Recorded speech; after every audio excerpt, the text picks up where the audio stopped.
Bom dia, está no ar Panorama Cámara. Após o habitual período de recesso, abrimos oficialmente nossa temporada 2026. Iniciamos um novo ciclo focado nos vetores estratégicos que estão a redefinir o ambiente de negócios entre o Brasil e a Europa. Ao longo desta temporada, monitorizaremos com rigor técnico assuntos como a implementação do acordo Mercosul-União Europeia e o desenvolvimento da infraestrutura de data centers no mercado brasileiro. Contudo, no episódio de hoje, abordamos as transformações operacionais que já exigem uma ação imediata. Primeiro, os novos protocolos de cibersegurança e a proteção dos dados corporativos. Em segundo lugar, a transição da inteligência artificial de ferramenta de apoio para eixo central nos departamentos jurídicos. Por fim, analisaremos as atualizações fiscais do Simples Nacional, enquadradas no novo regime tributário. Eu sou Carlos Fernandes e é um privilégio conduzir esta retomada do Panorama Câmara. Prepare-se para análises profundas, debates rigorosos e conexões de alto valor acrescentado. Vamos, nossa primeira análise do 2026. Temos o prazer de receber a Fabrina Souza, Sales Account Specialist Brasil e Latam da Red Trust, que nos ajudará a entender o cenário atual de segurança cibernética. Seja muito bem-vinda, Fabrina. Muito obrigada, Carlos. Sim, eu sou a Fabrina Souza, formo parte da equipe de vendas aqui da empresa Red Trust. A Red Trust é uma empresa que tem uma solução 360 para a gestão de certificado digital. Então, a gente vai conseguir fazer com que vocês tenham um certificado 100% seguro e tenham também total controle na usabilidade do certificado digital. Puxa, muito interessante, Fabrina, e acho que precisamente o conhecimento da Red Trust nos vai ajudar muito com a temática que a gente tem hoje, porque para começarmos, eu gostaria de ver se você poderia contextualizar quais são as principais mudanças nas regras de segurança cibernética para as instituições financeiras que estão entrando em vigor agora, nestes dias, né? Claro que sim, Carlos. Essas mudanças foram realizadas na resolução CMN, Conselho Monetário Nacional, que já existia desde abril de 2021 e agora sofreu as mudanças. A mudança realizada foi em dezembro de 2025 e passa a ser obrigatória no dia 1º de março de 2026. Quais seriam essas atualizações? A atualização, Carlos, ela vai se referir à política de segurança cibernética e aos requisitos de contratação de serviços de processamento de dados, de armazenamento e computação na nuvem. Ela foi criada pela CMN, que é o Conselho Monetário Nacional, porém, ela será supervisada pelo Banco Central do Brasil.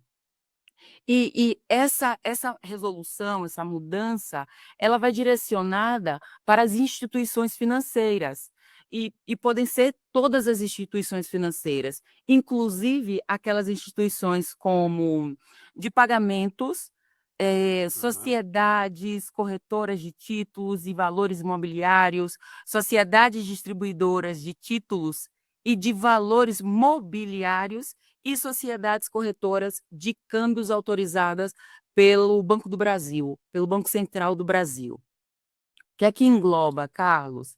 Uhum. Engloba desde a gestão de certificados digitais, que aí vai estar relacionado com o monitoramento do uso, a rastreabilidade, a revogação do uso, limitação de acesso, a autentificação de múltiplos fatores, e aqui é importante porque sempre vai estar relacionado com o SMA, com o Pix e com o STR, que seria aí a liquidação em tempo real das transferências e recursos das instituições financeiras. Também está relacionada com a proteção de perímetros digitais, realizando aí todo o segmento, com a criptografia, com a prevenção de intrusões, com a inteligência cibernética e com o teste de vulnerabilidade, que aí seria os pentests, não é?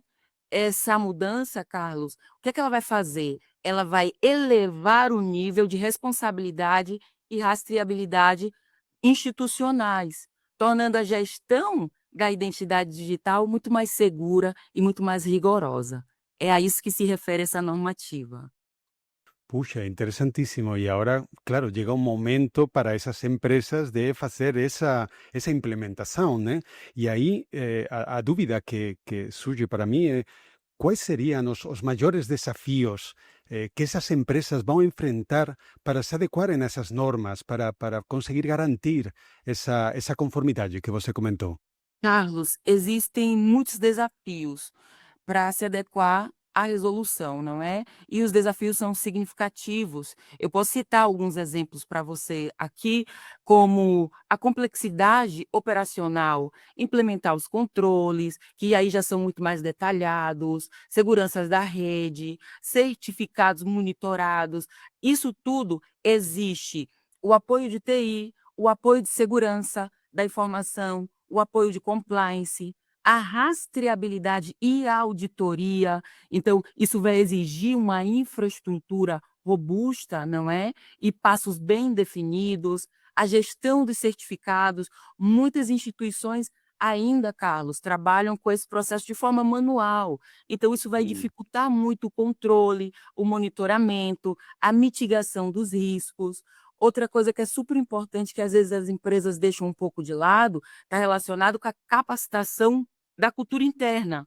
Então, as equipes, os usuários finais, eles precisam entender todas essas exigências e se adaptar de forma prática e segura a todos os processos, já que a gente está falando de dados que são extremamente sensíveis. Então, no meu ponto de vista, esses são os principais aí desafios que as organizações financeiras vão estar enfrentando para se adequar a essa normativa. Entendi. E nesse ponto, eu acho que uma empresa como a Red Trust é onde pode ter uma grande aportação para esse grande desafio que tem as empresas, né? Desde esse ponto de vista, eu gostaria de saber de que forma a Red Trust tem auxiliado as instituições a proteger o perímetro digital, e a mitigar os riscos nesse novo cenário del que estamos falando, que é bem desafiador. A EdTrust sempre vai atuar como um parceiro estratégico na gestão do certificado digital, para proteger as instituições de usos indevidos com os certificados.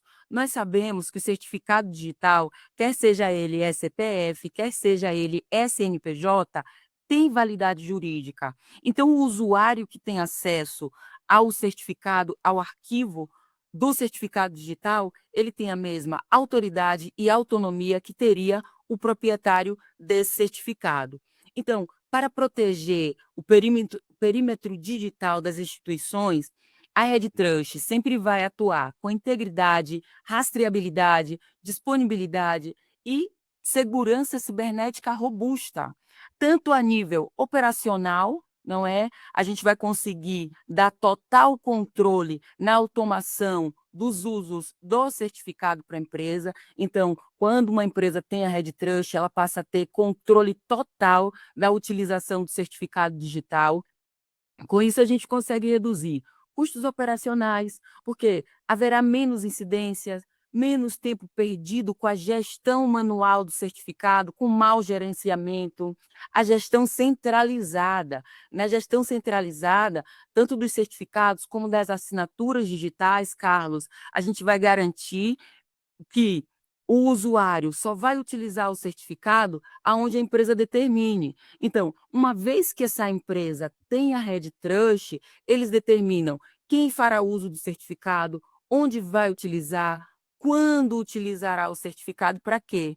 Tendo todo o monitoramento, a rastreabilidade de uso em tempo real e contínuo, prevenindo vazamento de chave privada, detectando tentativas de uso indevido, e tudo isso vai ser em tempo real. Além disso, Carlos, nós conseguimos apoiar as empresas com as conformidades regulatórias, com a geração de relatórios detalhados para as auditorias e documentos, não é, relacionado com toda a rastreabilidade de uso. Com tudo isso, a Red Trust ajuda a reduzir os riscos operacionais com o uso do certificado, protegendo também a reputação das empresas, evitando que eles tenham prejuízos, quer seja econômicos, quer seja reputacional, porque sabe o que acontece, Carlos? Se existe um uso indevido do certificado digital, a maioria das empresas hoje em dia preferem assumir o risco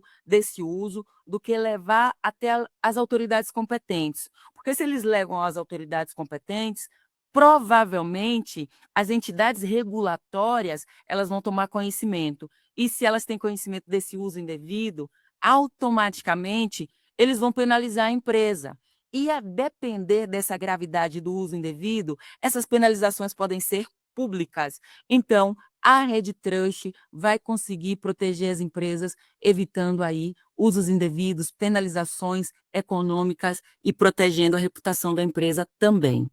Fabrina, então, qual seria o papel estratégico da gestão de certificados e assinaturas digitais dentro dessa nova estrutura de segurança exigida pelo mercado? Nessa nova estrutura de segurança, a gestão de certificados digitais, ele vai estar auxiliando a cumprir com as conformidades legais, evitando os riscos financeiros, reputacionais e operacionais, garantindo a autentificação e integridade no uso de transações financeiras. Ele também vai auxiliar mitigando os riscos de fraudes e incidências cibernéticas, aí evitando que as chaves privadas sejam compartilhadas, no controle do uso do certificado, na rastreabilidade, na auditoria completa, não é, de usabilidade do certificado, facilitando também a integração segura com soluções externas, que poderia ser sites, aplicativos, mantendo aí os padrões de conformidade. Carlos, quem controla o certificado digital tem a confiança de que as suas transações estarão sendo realizadas de forma segura. A Rede Trust é uma empresa com muita experiência nesse setor. Na Espanha já existe essa conformidade há algum tempo e nós estamos auxiliando empresas do setor financeiro, os bancos, a cumprirem com essa conformidade. Em resumo, a Rede Trust, Carlos, além de ajudar a cumprir com a resolução CMN, vai permitir que as empresas cumpram com todas as conformidades e transformem aí a gestão do certificado em um ambiente seguro, de confiança, eficiente para todas as instituições. Fabrina, na verdade, esta é uma questão bem séria, bem sensível, e acho muito pertinente os comentários de vocês para que as empresas consigam entender a importância desta situação e a importância de estar bem preparados ante o desafio que está vindo pela frente. Eu gostaria, Carlos, de aproveitar que nós vamos estar na Febraban, é um evento realizado somente para instituições financeiras, que vai ser realizado em São Paulo, nos dias 18 e 19 de março, para convidar vocês. Será no Expor Center e aí nós vamos ter uma equipe que vai atender a cada um de vocês, solucionar de forma personalizada cada dúvida que vocês tragam para nós, para que possamos ajudar a você que ainda não tem a gestão do certificado digital controlado, centralizado, para que você também possa cumprir com essa resolução da CMN, que vai entrar em vigor agora no dia 1º de março. Obrigada, Carlos. Obrigado a você, Fabrina. Fica a dica para nós, para os ouvintes, para estar pendentes para esse evento e com certeza vai ter muita empresa interessada em estar lá porque claramente é uma questão importante, um desafio importante também para as empresas e uma questão sensível de segurança e que tem os seus riscos que devem ser bem gerenciados. Muito obrigado, Fabrina. Um prazer ter a vocês conosco. Obrigada, Carlos. Até breve. Para continuar o nosso episódio, temos o prazer de conversar com Alessandro Gomes, Senior Manager da área legal responsável por Brasil e Estados Unidos na Indra. Com mais de 16 anos de experiência em direito corporativo, contratos, litígios, governança e cybersecurity, atuando tanto no Brasil como nos Estados Unidos. Nestes dias, Já o ano passado só falávamos de inteligência artificial. Hemos comenzado 2026 do mismo jeito, então vamos tocar uma área muito interessante para a inteligência artificial e é saber como a IA está impactando na área jurídica corporativa, os desafios de governança, riscos e oportunidades para empresas que querem tornar seus departamentos mais estratégicos e eficientes. Seja muito bem-vindo, Alessandro. Muito obrigado, Carlos. Agradeço o convite e é um prazer estar com vocês novamente. Alessandro, como você enxerga a transformação dos departamentos jurídicos com o avanço da inteligência artificial? Estamos diante de uma revolução estrutural ou de uma evolução gradual? É muito interessante esse tema. Eu brinco, né, que eu tenho o privilégio de ser um advogado que trabalha numa empresa de TI. Então esse ano eu completo 10 anos do Grupo Indra e recentemente esse assunto da inteligência artificial ele tomou uma proporção muito grande. Mas antes de todo esse fomento que hoje a gente ouve falar e todos os canais, né, comentando muito, nós já tínhamos essa visão de como que a gente poderia agregar valor no departamento jurídico do grupo utilizando a tecnologia, né? De que forma que a gente poderia liberar o advogado de tarefas manuais, operacionais, para se dedicar a temas estratégicos e complexos. E aí começamos, antes dessa revolução, ou evolução que nós estamos diante disso, já fomentar dentro do jurídico a inteligência artificial. Então, um exemplo que nós criamos há 3 anos atrás é um chatbot nativo dentro do Teams. Então, nós recebíamos muitas demandas internas o comercial, RH, enfim, das áreas da companhia. Eu preciso do contrato, exemplo, eu preciso do contrato social da empresa ou da procuração. Quem que pode assinar? Quem são os procuradores? Eu preciso de um modelinho de contrato com um modelo de MDA. Então, desenvolvemos internamente esse bot, que ela chama Athena. Então, ela é uma assistente virtual que fica 24 horas por dia dentro do Teams, que é a nossa ferramenta corporativa oficial, que as pessoas podem baixar todos os nossos templates de contratos, sejam eles corporativos ou não, minuto de contrato, TIM, decisões de fornecedores, bem como os contratos sociais das empresas, né? Então, basta fazer o download.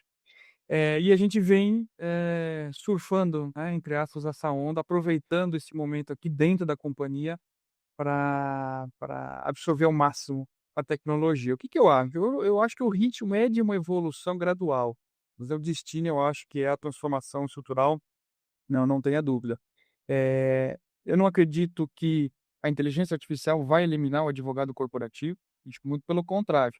Eu acho que vai se exigir uma capacitação, treinamento, certificações. Eu acho que no futuro, tantas faculdades ou entidades de ensino, eu acho que vão ter, eu acho que essa graduação, né, do advogado focado em IA, até porque, de novo, é uma ferramenta nova, né, ela não vai substituir, como aconteceu na Revolução Industrial. Acho que a gente não vai substituir o operário, mas ele precisa saber operar a máquina, né? No final do dia, acho que vai ser por aí. Acho muito interessante quando você estava dando a resposta a essa questão de a entrega de valor, né? Como realmente não se vai substituir a figura do advogado, sino que o advogado realmente vai poder se focar em aquelas tarefas de maior valor agregado, mais estratégicas, não? Eu tenho uma curiosidade e na prática do dia a dia, com todo o que vocês têm de documentação, contratos, contencioso, compliance, onde você acha que a inteligência artificial já está gerando mais impacto real para as empresas? Dando o exemplo da Indra e ouvindo colegas, o que a gente tem visto no mercado, e até do próprio Poder Judiciário, né, que é o grande volume de dados que essas entidades possuem.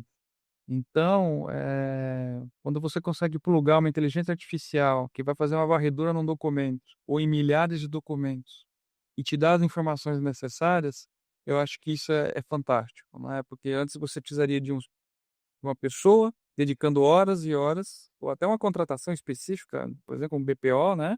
Uhum. Para fazer esse tipo de análise. e você tem isso em fração de segundos.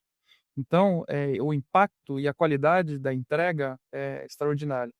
Então, acho que quando a gente olha no mundo corporativo, né, o jurídico interno, que muitas vezes você precisa fazer uma análise preditiva ou, criar indicadores para a companhia. Então vamos pegar, por exemplo, na área trabalhista, que você precisa fazer uma varredura das suas petições iniciais e das decisões, para você ter noção do win rating que a empresa está tendo, em determinada comarca, por exemplo. Aí você pluga uma outra tecnologia, que é a jurimetria, saber de Uhum. forma preditiva como aquele juiz vai julgar determinada demanda ou aquela comarca tem um impedimento A ou B. Ou quando você está na área que eu também atuo, que é a área de gestão de contratos, você tem milhares de contratos, aditivos, ofícios, notificações, e você precisa fazer a gestão disso. Atualmente a gente está nessa fase aqui na companhia. Eu assumi essa área há pouco mais de 6 meses, e nós identificamos que é um grande case. Transformar a área de gestão de contratos do grupo numa área que agregue valor. Uma área que seja parceira do negócio, que não deixe no final do dia dinheiro na mesa. Então a gente está falando de reajuste, reoneração da folha, aniversário de contrato. Então você fazer isso com uma quantidade enorme, de documentos leva tempo e é uma tarefa manual. E às vezes pode ter algum erro humano. Então quando você pluga uma inteligência, nesse sentido, que vai te entregar um produto, mas que no final do dia o advogado ou a própria área vai ter a gestão sobre aquilo, né, por isso que eu falo que não vai substituir o profissional, né, vai te dar um produto com resultado muito melhor e com valor agregado muito mais rápido. Então, acho que o grande impacto hoje para nós na inteligência artificial na companhia é a análise de milhares de documentos, seja no consultivo, Hum. trabalhista, no contencioso trabalhista, mas principalmente na área de gestão de contratos, e estamos em desenvolvimento também, de comparação de documentos. Existem no mercado? Existem, mas a gente tem uma questão de governança, de proteção de dados, então a gente preferiu ter a nossa ferramenta, foi desenvolvida pela Uhum. Espanha, que compara documentos e que também faz uma análise de risco, né, de determinado RFP ou de um contrato de cliente, de uma maneira rápida, e de novo, você libera o advogado para se debruçar em cláusulas complexas, teses jurídicas, não simplesmente em questões operacionais. Alessandro, agora na sua resposta à pergunta anterior que eu fiz para você, você tocou uma questão que também é muito interessante e às vezes também gera uma certa preocupação. Você falava dos erros, neste caso você falava de erros das pessoas, mas sempre existe esse medo, não, com as alucinações, os erros que pode cometer a inteligência artificial. Considerando, además, além de isso, que você tem uma atuação forte em contratos entre Estados Unidos, Brasil, questões bem sensíveis. Eh, como a IA pode apoiar a análise, revisão e gestão de todos esses contratos sem comprometer essa segurança jurídica? Isso eu acredito que é a principal preocupação de uma área jurídica interna e você conseguir agregar tecnologia aliado à governança, à segurança jurídica, né, e à proteção de dados. Eh, Minha opinião eu sempre falo, não vai substituir o humano e o humano vai ter um papel principal, end to end, ou seja, de que forma que a IA está produzindo um conteúdo, um material, e de que forma que vai ser aquele resultado. Então, por exemplo, quando você sobe o documento numa IA e faz uma pergunta, ela te responde, o advogado, ele precisa ter o discernimento, a capacidade jurídica de analisar aquela resposta e saber se ela está certa ou errada. Tivemos casos, nos Estados Unidos, aqui no Brasil, de utilização de jurisprudência falsa, ou seja, minimamente o advogado, ao utilizar uma inteligência artificial, ele precisa checar a fonte, né, ou seja, aquela jurisprudência existe, aquele tribunal, aquele julgado realmente aconteceu. Da mesma forma é um contrato. Se a IA está me dizendo que tem uma cláusula de saída sem multa, eu não posso disparar um e-mail, seja interno ou externo, com o fornecedor ou um cliente, eh exigindo alguma obrigação ou desobrigando, sem minimamente ler o contrato. Aí eu falo, ela acelera o processo, ela facilita, né, a gestão do dia a dia, mas no final do dia a governança é do profissional do direito. Por isso que eu falo que a gente precisa de capacitação nessa área, né, acho que, as pessoas utilizam, mas tem que utilizar com cautela, você não pode acreditar cegamente. A gente já teve casos internos em que a gente fez uma busca e que realmente não existia, por exemplo, uma jurisprudência, né, Mm, então a responsabilidade acho que só aumenta, do profissional claro. do direito hoje com a IA. Perfeito, Alessandro. E uma última pergunta que eu queria fazer para você está muito relacionado com vocês já têm implementado um processo bem interessante dentro da Indra e empresas que provavelmente nos estão ouvindo, não, gostariam um pouco também de aproveitar essa experiência de vocês. Empresas hoje que adotam inteligência artificial na área jurídica conseguem transformar o centro, o, digamos, o departamento jurídico de centro de custo em uma área estratégica e eu gostaria de perguntar para você, além disso, como conseguem fazer isso na prática? Com certeza, eu acredito muito, que a tecnologia veio de encontro ao a tirar o rótulo, né, que é uma área de, eh, custo puro para uma área Uhum. estratégica, né. Então aqui no Grupo Indra e na minha vida sempre foi assim, eu acho que o jurídico interno e externo também deveria ser, né, tem que ser um parceiro do negócio, né. Então, primeiro a gente precisa entender aquilo que a gente vende, né, a gente no final do dia é um parceiro do comercial, e a gente está ali apoiando, né.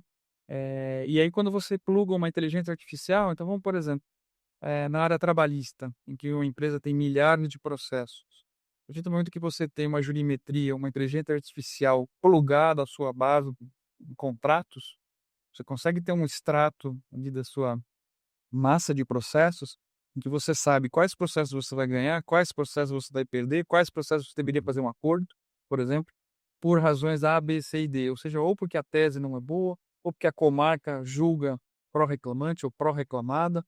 Então, eu acho que a cereja do bolo hoje do jurídico ser um parceiro de negócio, sair de um simples centro de custo para uma área estratégica é a IA.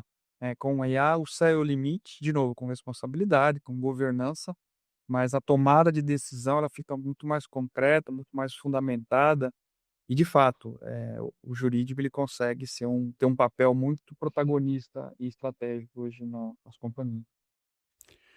Alessandro, muito obrigado pelos seus insights. Na verdade, ha sido muito bom aproveitar a sua experiência, o conhecimento e a experiência da Indra e com certeza vai aportar muito a todas as dúvidas que nesta área, que é uma área bem questionada, que desperta muitas dúvidas, com certeza vai resolver aquelas que têm os nossos ouvintes. Muito obrigado, Alessandro.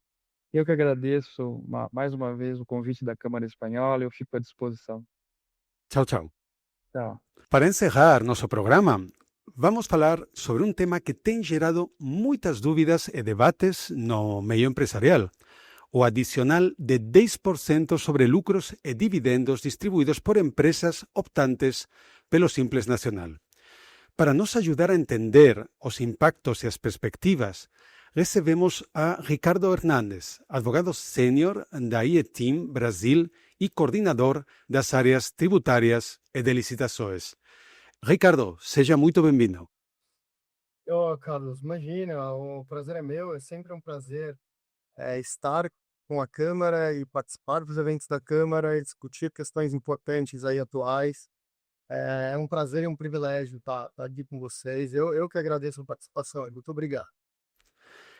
Ricardo, para começarmos pelo aspecto técnico, a nova legislação não alterou diretamente a lei complementar que institui e regula o Simples Nacional. Como interpretar essa situação? É, perfeito, Carlos. Acho que você tocou no principal ponto da discussão, né? Olha, a questão central é que a Lei Complementar 123, que instituiu o Simples Nacional, ela continua intacta. Ou seja, a nova lei que nós discutimos atualmente, a Lei 15.270 de 2005, é uma lei ordinária. E aí onde surge o problema, porque uma lei ordinária não pode simplesmente restringir ou alterar benefícios, né, que estão previstos numa lei complementar. Isso gera uma insegurança jurídica enorme para as empresas que estão no Simples, para todas, mas o caso no momento aqui que nós discutimos, sobretudo para as empresas do Simples, né? Porque o Simples ele tem um regime próprio e diferenciado. E essa tributação de 10% sobre os dividendos, ela não foi incorporada à Lei Complementar 123, que exclui o Simples. Então, na prática, nós temos um conflito de hierarquia normativa, né? Acho que esse é o ponto principal. Se eu não entendi errado, é isso que isso que você perguntou, correto? Isso. Eu acho que é por aí a problemática, tá? E claro, aí a seguinte dúvida, não? Que provavelmente os nossos ouvintes têm é, claro, então, atualmente, quais são os argumentos jurídicos em destaque? É, quanto aos argumentos jurídicos, aí falando como advogado, né? Tentar falar de uma maneira mais fácil aqui da gente no podcast da Câmara aqui. Mas imagina assim, de um lado, nós temos o fisco, né, com a argumentação de que precisa ser evitado o planejamento abusivo, que as empresas precisam, que utilizam o Simples, né? Muitas vezes elas concentram rendas muito altas, e aí o fisco vem com uma ideia de que isso visaria, né, garantir uma isonomia, ou seja, grandes que o objetivo do fisco é que grandes rendas sejam tributadas de forma semelhante, independentemente do regime adotado, né? Esse posicionamento do lado do fisco seria um dos argumentos. Do outro lado, nós temos os contribuintes. E aí, do lado dos contribuintes, os argumentos que eu destacaria aqui, que nós utilizamos, seriam os seguintes, né?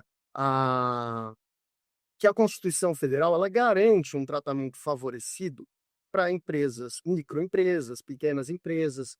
Isso está definido na Constituição, se não me engano, nos artigos 170, 179. E paralelo a isso, né, que não existe uma previsão expressa na Lei Complementar 123 para que ocorra essa retenção de 10% sobre os dividendos para empresas do Simples, né? Ah, então, acho que o embate ele está muito claro. De um lado, né, nós temos uma tentativa pelo fisco de ampliar a arrecadação e evitar distorções ali de arrecadações. E de outro lado, nós temos contribuintes com uma base constitucional muito forte, né? E um ponto importante que é a necessidade de alteração da lei complementar para que possa ser cobrado esse adicional, né? Acho que os argumentos seriam esses, tá? Ficou muito claro, Ricardo. Agora, eu passaria para outro tema que também é de grande importância, e é que, claro, ao final você tem as leis, tem a legislação, mas é importante também ver qual é esse posicionamento que os juízes, os tribunais fazem respeito a destas questões, quais são, como eles se posicionam. Já existem decisões relevantes ao respeito? Sim, então, na Justiça Federal de São Paulo, Carlos, eu não me recordo agora a vara que proferiu essa decisão recente, né? Mas nós já observamos aqui como advogados algumas construções de liminares suspendendo a retenção desses 10% sobre dividendos, né? E o fundamento é justamente pautado nessa hierarquia normativa e proteção funcional, né? Sim. Então, aqui no Tribunal Regional da Terceira Região, nós não temos ainda decisões colegiadas, mas nós já temos precedentes, né? Se eu não me engano, da 26ª Vara, favoráveis aos contribuintes. Então, acho que do ponto de vista jurídico, né, já existem alguns precedentes favoráveis a respeito do tema. Perfecto, perfecto, Ricardo. Para aquelas empresas que nos están ouvindo, aqueles empresarios que están tributando pelo Simples, eu acho que uma dúvida que eles com certeza têm e que você pode nos ajudar a enxergar é quais impactos concretos você enxerga para essas empresas que estão cotizando pelo regime do Simples. Para os impactos aí, Carlos, eu acho que é uma pergunta um pouco, acho que é muito boa, mas preciso pensar um pouco na prática, né? É verdade, não é fácil. Prática, essa retenção de 10%, ela pode inviabilizar, por exemplo, a distribuição de dividendos como forma de remuneração dos sócios para as empresas que são portanto do Simples. Então, eu acredito que é comum os casos de pequenas empresas, né? E eu acho que a problemática está ligada à insegurança jurídica, que a gente comentou inicialmente, né? Eu acho que o empresário não sabe se distribui dividendos ou se ele vai correr um risco de autuação, se ele de repente tem que mudar a forma de remunerar os sócios.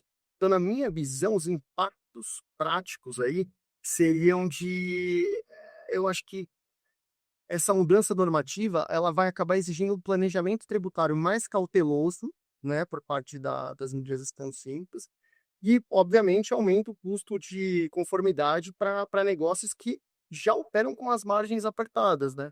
Que é a maioria dos casos das empresas simples. Eu acho que seria uma atenção maior aí, o impacto seria um custo maior com estudo, com planejamento, né? E isso que a gente comentou, o trabalho com as margens já apertadas, né? Pode inviabilizar a continuidade das empresas de sul. Ricardo, na sua resposta, eu gostei que você toca uma parte que é, ok, as empresas têm que se atentar muito com essa questão de planejamento. Eu gostaria de aproveitar para fazer uma última pergunta para você, e é, claro, diante esse cenário de incerteza, então, falando de planejamento, o que as empresas então deveriam fazer agora? Olha, eu acho, Carlos, na nossa visão ali, como advogado, na minha visão, eu acho que diante desse cenário de incerteza, eu acho que as empresas elas devem agir com maior prudência, tá? Então, assim, primeiro, eu acho que acompanhar de perto essas decisões judiciais que nós citamos aqui, né? Acompanhar como isso vai evoluir no judiciário, né? Ah, Segundo, eu acho que avaliar algumas alternativas de remuneração. Então, por exemplo, a empresa que está no Simples, que trabalha com essa distribuição de dividendo, de repente ela pensar numa distribuição como Prolabore, ou como nós temos discutido com algumas empresas do escritório, de reinvestir parte dos lucros e não distribuir os lucros, entende? Reinvestir na própria empresa. Ou ainda terceiro, né? Reforçar internamente um registro, de documentação probatória, né? E desses registros contábeis, porque em caso de autuação fiscal, esses registros e essa base documental e fiscal, tal, ela vai fazer muita diferença numa defesa, né? Administrativa e judicial. Então, em resumo, assim, eu acho que é uma hora de cautela, de um compliance redobrado aí por parte das empresas que estão simples, e de preparação de estratégias até que a gente tenha uma posição dos tribunais superiores, tá? Ricardo, muito obrigado por os seus insights. Na verdade, é sempre um prazer contar com a sua experiência, contar com o conhecimento da IE-Team. Você até é um veterano já da nossa primeira temporada, então sempre ter estas conversas com você é um grande prazer para nós. Não, imagina, Carlos, o prazer é meu, eu fico à disposição para participar sempre desses debates muito bons aí que a Câmara promove, né? E, de novo, é sempre um prazer. Esses temas que vocês trazem são muito importantes. Coincidentemente, no passado, como você comentou, eu falei dos aspectos da reforma tributária sobre as empresas do Simples Nacional. E agora, coincidentemente, também tratamos de empresas simples. Assim, estou aberto a outros temas, debates com outros colegas aí que frequentam a Câmara, a gente está à disposição, é um prazer nosso sempre. Obrigado. Com certeza vamos ter a você de novo conosco. Um prazer, Ricardo. Um abraço. Tchau, tchau. Tchau, tchau. E assim encerramos o primeiro episódio da temporada 2026 do Panorama Câmara. Obrigado por estar conosco nesta nova etapa. Acompanhe a Câmara Espanhola nas redes sociais e continue conectado aos próximos episódios, eventos e iniciativas do nosso ecossistema. A temporada 2026 está só começando. Nos vemos no próximo episódio.